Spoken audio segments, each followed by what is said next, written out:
Why do I find myself in the engine bay of another Mk2 Golf? In this episode, you will find out why, so stick around.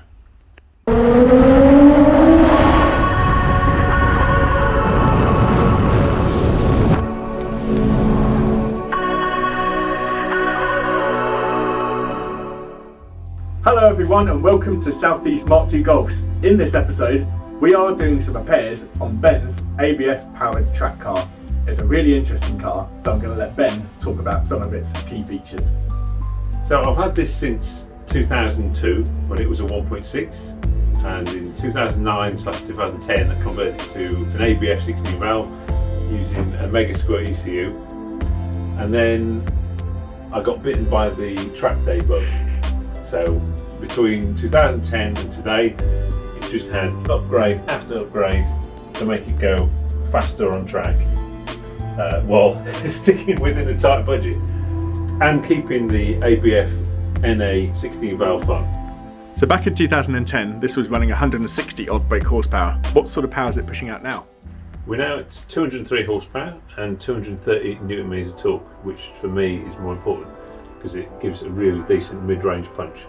The reason it does that, the main reason, is because it's gone for a long runner intake, and that really helps bump up the mid-range torque. In order to have wider wheels and tyres, I modified the arches to fit the MBL 76 wide arch kit. Filling the arches are ProTrack 1 15x9 wheels wrapped in Nankang AR1 rubber. Adding safety and rigidity, we have a 6-point weld-in roll cage to my specifications.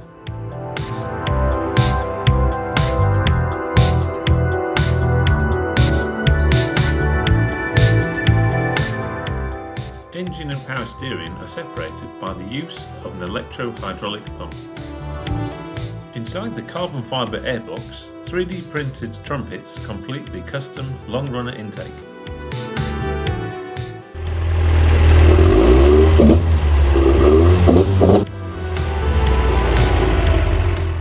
So what sort of mods have you done to get this to 203 brake horsepower?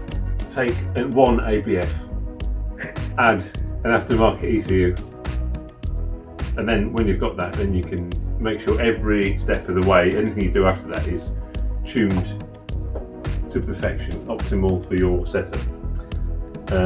So with this one, we started off with standard ABF intake, standard fuel injectors, standard cast exhaust manifold. That was 160 horsepower. Went to a bigger exhaust, got it up to 170. I tried a custom chopped and re-welded aluminium intake manifold, which gained 3 horsepower. Every little helps. And then my own custom downpipe, which still exists. There we go. Got two 2-inch pipes into 2.5. Coupled with a tubular exhaust manifold from a left-hand drive Golf Mk2, and then we've had some cylinder head modification from the man in the shed, or all-stage cylinder heads. That was ran for a while with standard ABF cams, and now we're on to 285s with a bit more lift. We've got 200 horsepower with the standard single throttle, but now for various other reasons we've got these Toyota throttle bodies, which do make the car drive a lot nicer, less lumpy idle, because you've got 4 separate throttles instead of 1. And that brings us to this 203 horsepower, 170 odd pound-foot of torque.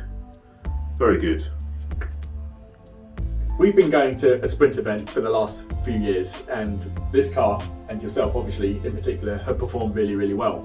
And I know you're modest, but it is a very, very capable car, and you're obviously a capable driver. But something happened last year which has brought us into the position we're in now. So should we just talk about really where we came from really to get to this position? A good way to judge the effectiveness of improvements has been the annual Curborough Sprint event. For example, the weight gained by adding a roll cage was offset by upgrading the camshafts, which resulted in no drop in lap times.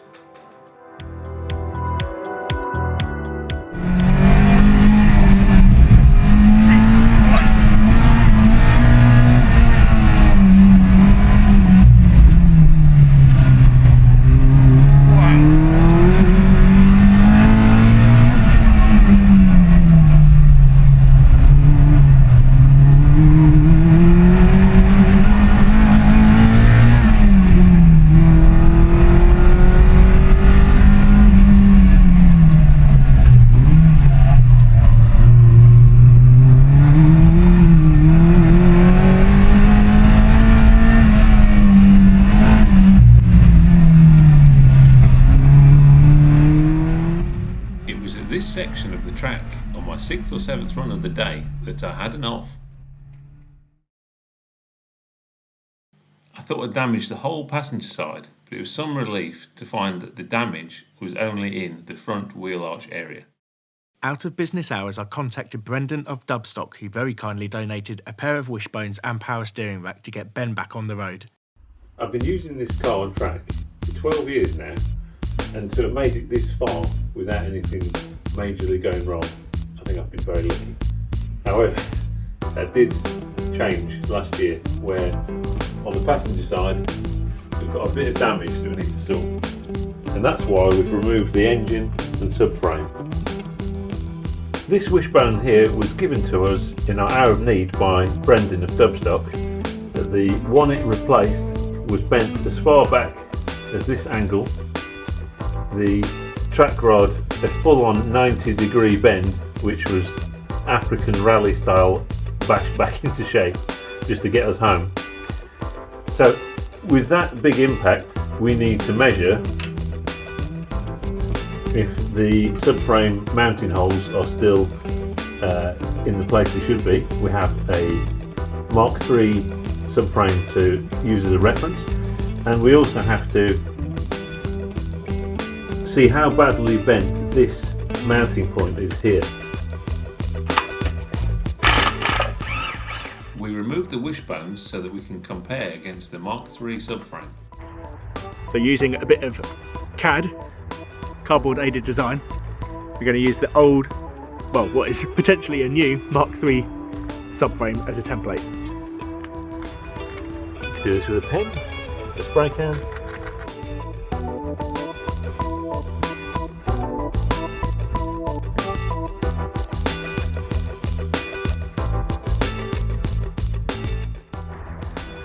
So here is the outline of that other subframe, and this is the one that we're going to measure to see if it is bent.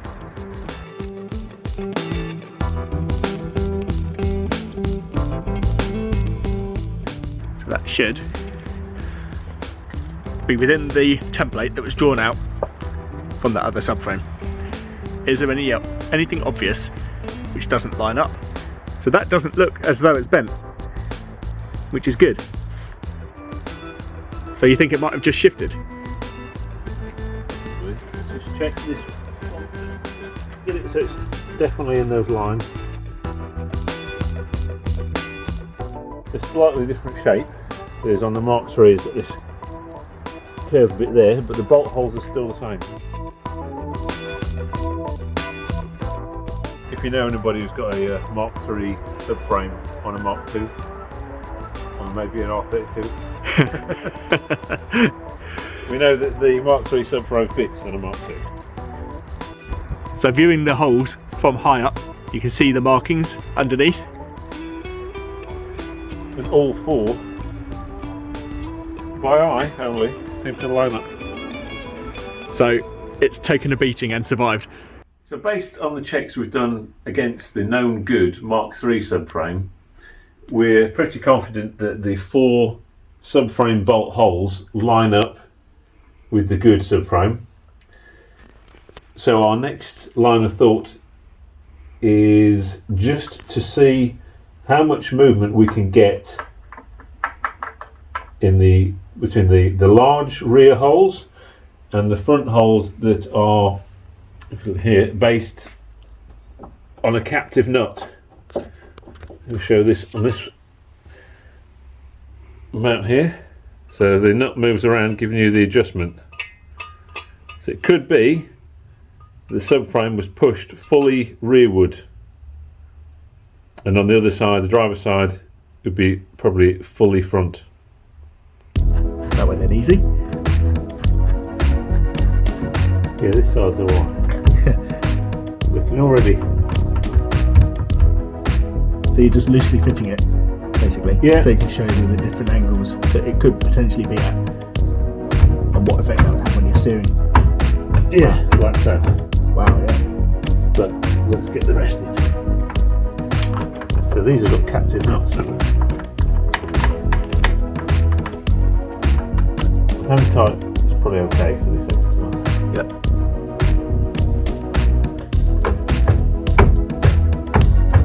That's 3 out of 4, isn't it? So you do get a lot of movement on these subframes, and on the driver's side,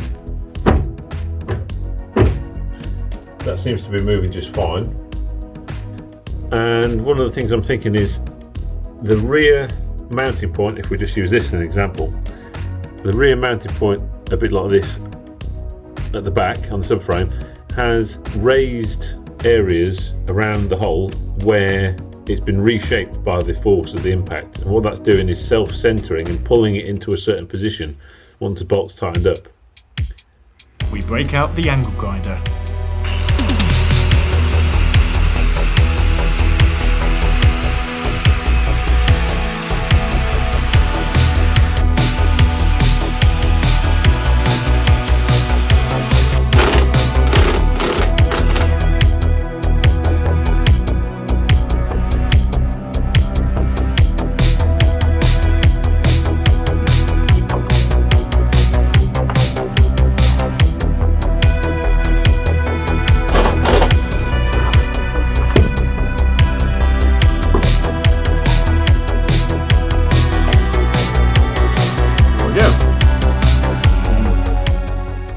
Common fault on Golf Mk2s is this captive nut breaks free. This is the one from the back of the wishbone and the back of the subframe, whether it's from adjusting the subframe or it's changing the wishbone bushes.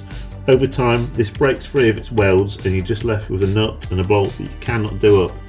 And the common repair is to, with all the engine, subframe, gearbox still in place, is to make 2 slots in the inside of the car to get access to the top of the nut, remove it and replace, weld it in.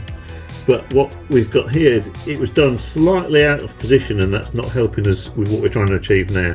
Your chances of getting the alignment spot on when the subframe, engine, gearbox is in position and you're welding through a tiny little cut in the floor pan is slim, whereas in this position we've got a much better chance of getting it so we've got the best alignment.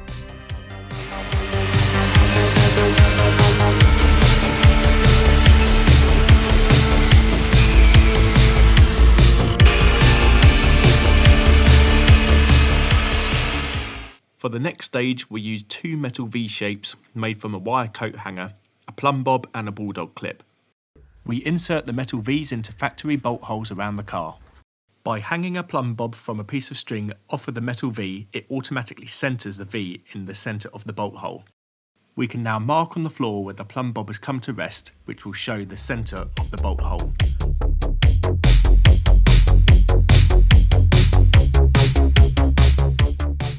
At the front of the car we've used our wire V-shapes to centre on holes in the body, and at the rear we're going to use this bolt on the rear beam.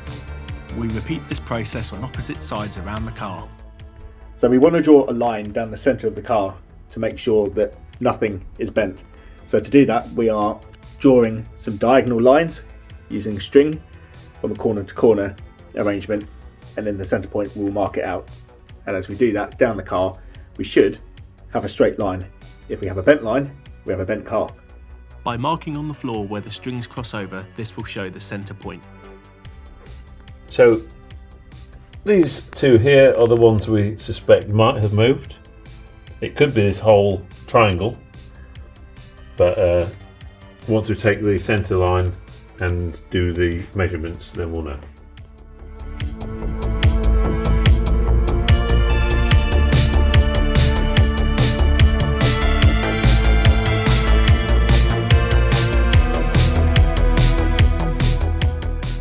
These are the coordinates roughly marked out on this piece of paper, and now we just need to fill in the measurements. We take measurements from every coordinate which represents a bolt hole or a factory punch hole in the chassis. We then measure these against each other and then to the centre points. Every measurement that we take should have a near identical measurement on the opposite side. These measurements, as highlighted in green, are less than 2 mm apart. As you can see from the highlights, all of these measurements are measuring within 2 mm of one another. Only the jacking point highlighted in red is not measuring 100% accurate, as this was cut and welded back in the past, therefore is not a good reference. With the line down the centre of the car measuring straight and no obvious discrepancies, we can be confident that the car is not bent out of shape. A wiser person told us, don't be concerned about the last few awkward millimetres, race cars are never straight once they see some action. Now we've established that the car isn't bent, we'll continue our damage investigation on why the front near side wheel is sitting further back in the arch. Next time on Southeast Mark II Golfs.